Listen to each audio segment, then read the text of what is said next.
Mr. President, President Trump and the Republican leadership, as you just heard, are talking every day on television, news conferences, telling the American people how this tax bill that was passed here at 2 o'clock in the morning on Friday night without any hearings, with no serious debate, how this tax bill is designed to help the middle class and how it was written for the middle class.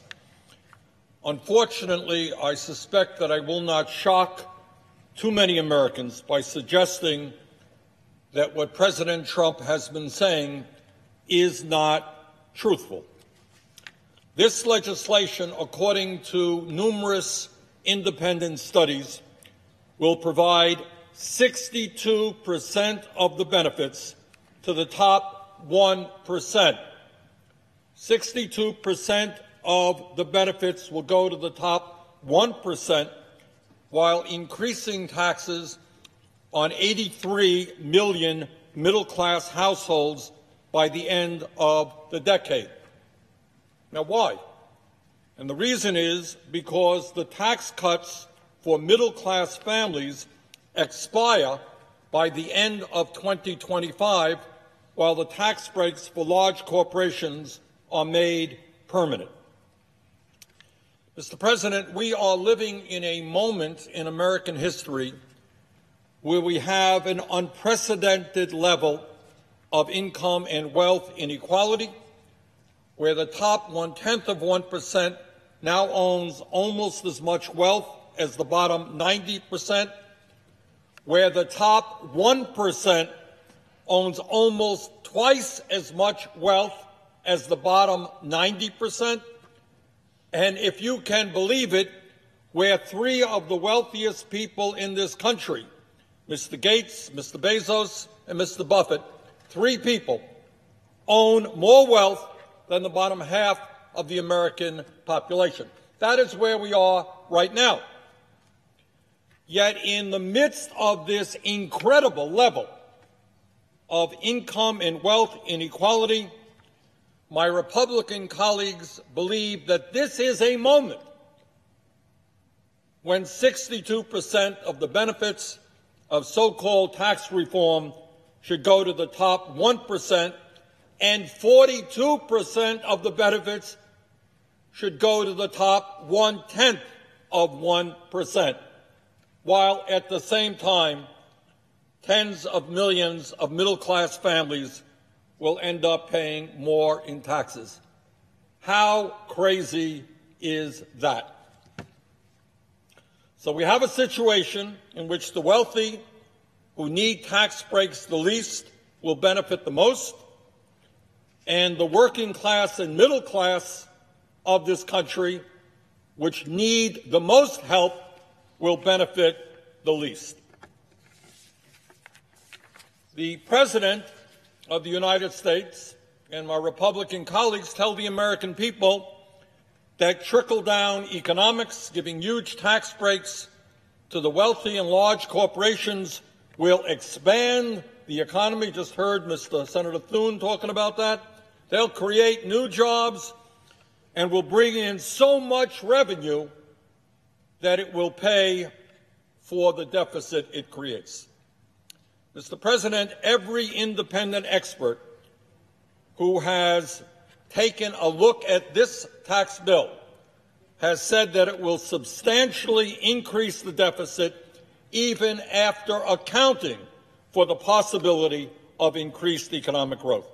Joint Committee on Taxation has told us that this bill will increase the deficit by $1.4 trillion over the next decade. Now, why is that important? Well, first of all, it shows, if I may say, the hypocrisy of my Republican colleagues who year after year after year on this floor lectured us about the dangers of a $20 trillion national debt and growing deficits. We heard this time and time again.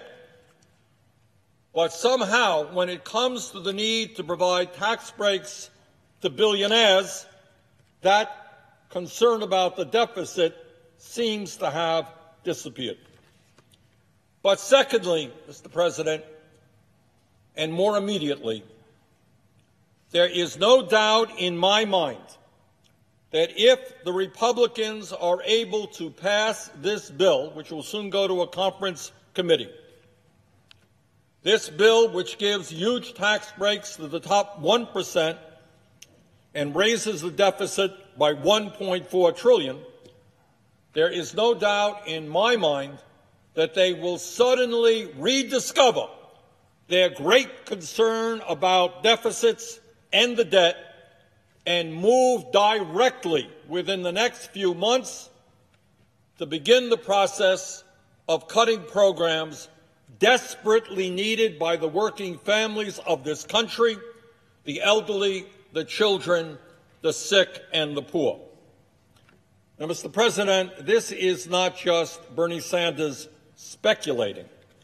This is what the New York Times said in a front-page article a few days ago, and I quote, front-page article, New York Times, quote, "As the tax cut legislation passed by the Senate early Saturday hurdles toward final approval, Republicans are preparing to use the swelling deficits made worse by the package as a rationale to pursue their long-held vision, undoing the entitlements of the New Deal and Great Society, leaving government leaner and the safety net skimpier for millions of Americans.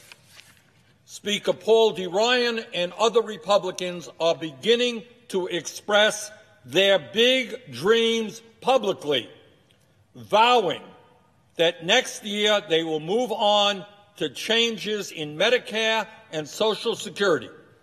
President Trump told a Missouri rally last week, quote, "We're going to go into welfare reform," end of quote, New York Times. Mr. President, let me take this opportunity to translate into English what phrases like entitlement reform or welfare reform really mean.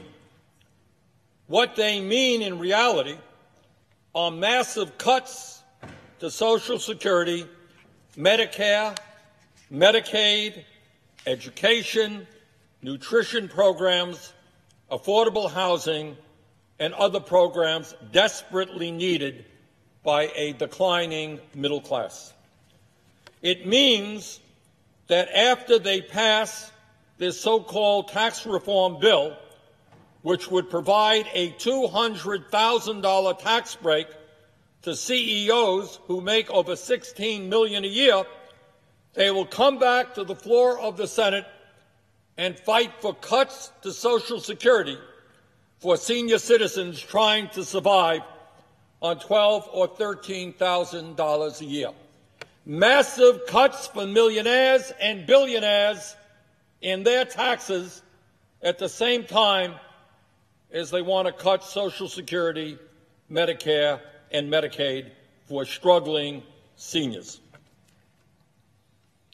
Mr. President, it means, entitlement reform means that at a time when millions of seniors are splitting their pills in half because they cannot afford the outrageously high cost of prescription drugs, Republicans want massive cuts to Medicare. It means that when 2 out of every 3 nursing home residents in this country rely on Medicaid to pay for their long-term care, the Republicans want to make massive cuts to Medicaid. Now, we do not know exactly what form these cuts will take. I think that is not yet clear. There has been discussion among Republicans about raising the retirement age for Social Security to 70 years of age, forcing older workers to work years more before they can get their earned retirement benefits. Maybe they will cut back on cost of living increases through a so-called chain CPI, and that is a new formulation which means lower benefits not only for seniors but for millions of disabled veterans. They apparently believe, for those of you who are on Social Security now, that the COLAs you have been getting in recent years are just too high. That 0% increase you got a couple of years ago, just much too high. We got to change the formula and lower benefit increases. Or maybe they will go back to their long-term dream of privatizing Medicare, converting it into a voucher program, which will say to the elderly in this country, here is a check for $8,000, and you go out and you find private insurance on your own. And I would say good luck to any elderly person in this country who is struggling with heart disease or cancer, and you see what kind of insurance program you are going to get with a check of $8,000. Mr. President, I would remind my colleagues that many of these proposals were included in the budget resolution the Republicans voted for right here on the floor of the Senate. This is not speculation. These are issues and items that Republicans already voted for. They already voted for a $1 trillion cut to Medicaid, which would throw some 15 million Americans off of health insurance. They have already voted in the budget to cut Medicare by $473 billion. Mr. President, in my view, the last thing we should be doing is giving tax breaks for billionaires while cutting programs for the most vulnerable people in our country. Now, Mr. President, during the campaign, Donald Trump, as a candidate, promised he would not cut Social Security, Medicare, and Medicaid. He made that promise over and over again. And let me just quote here on some of these charts and some of these tweets exactly what Donald Trump said on the campaign trail. This is what he said, quote, I was the first and only potential GOP candidate to state there will be no cuts to Social Security, Medicare, and Medicaid, end of quote. On another occasion, he said, quote, I am not a cutter. I'll probably be the only Republican that doesn't want to cut Social Security. That was January 24th, 2015. Quotes, Donald Trump, here it is. It's my absolute intention, not being very vague about this one, Mr. President, his absolute intention to leave Social Security the way it is, not increase the age, and to leave it as it is, end of quote. Donald Trump, March 10th, 2016. And here's another quote, Mr. President, Donald Trump. Quote, you know, Paul Ryan wants to knock out Social Security, knock it down, way down. He wants to knock Medicare way down. And frankly, well, two things. Number one, you're going to lose the election if you're going to do that. Now, I want to get rid of waste, fraud, and abuse. I want to do a lot of things to it that are going to make it much better, actually. But I am not going to cut it, and I am not going to raise ages, and I'm not going to do all of the things that they want to do. But they want to really cut it, and they want to cut it very substantially, the Republicans, and I'm not going to do that, end of quote. Well, before I get on to the next quote, I want to tell Donald Trump as a candidate, man, he was exactly right. This is what he said on March 29, 2016. He said the Republicans wanted to cut Social Security and Medicare and Medicaid. Well, candidate Trump, you are exactly right, because that is now what we will see in a few weeks or a few months. Another quote from Donald Trump as a candidate. Social Security faces a problem. 77 million baby boomers set to retire. Now, I know there are some Republicans who would be just fine with allowing these programs to wither and die on the vine. The way they see it, Social Security and Medicare are wasteful entitlement programs, but people who think this way need to rethink their position. It's not unreasonable for people who paid into a system for decades to expect to get their money's worth. That's not an entitlement. That's honoring a deal. End of quote. Well, there it is, Mr. President.